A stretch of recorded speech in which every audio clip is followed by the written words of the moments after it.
आणि कुठलं काय नारद मुनी असे अडखळतात कशाला?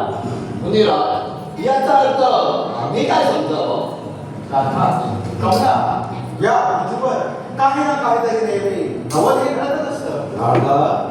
आज असं कोणत्या वर्गावर या पृथ्वी तलावर घडलं ते आम्हाला समजलं तर फार बरं होईल.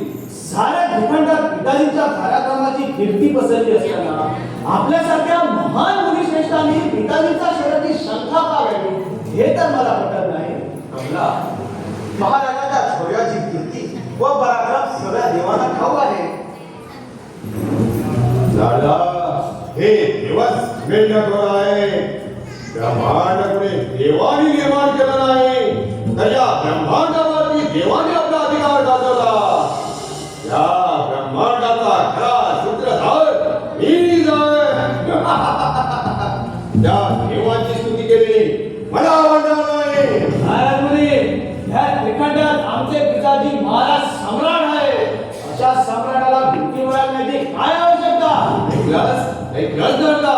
हा तारकासूर सार्वभौम सम्राट आहे. साऱ्या देवाचा कर्तव्य हा दैत्य सम्राट तारकासूर आहे.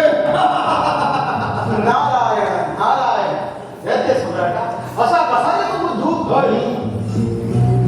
तारकासूर महाराज, त्या कपटी देवाचा काही भरोसा नाही. ते देव कपटपणाने कधी काही बरं वाईट करतील याचा काही विश्वास नाही. नारायण नारायण, त्यांच्या कपट भारताचा चक्का चूर करण्याची हिंमत या माझ्या औलादी मनगणाला आहे. आणि त्यांचा डाव मी माझ्या मनात कधीच ओळखला आहे. नारद मुनी, आम्ही दोघे शूरवीर असताना पिताजींना धक्का देण्याची कोणाची ही हिंमत नाही. पिताश्रीच्या विरुद्ध देवाने वाईट शब्द उचलला तर त्या देवांनाही ते मानधरणी केल्याशिवाय कधी शांत राहणार नाही. युवराजांनो, देवापुढे कुणाचे काहीही चालत नाही. नारायण नारद मुनी, अन्नवराच्या खापती देवांचे गुणगान, प्रत्येक वेळी तुला देवांचे गुणगान गात असतो.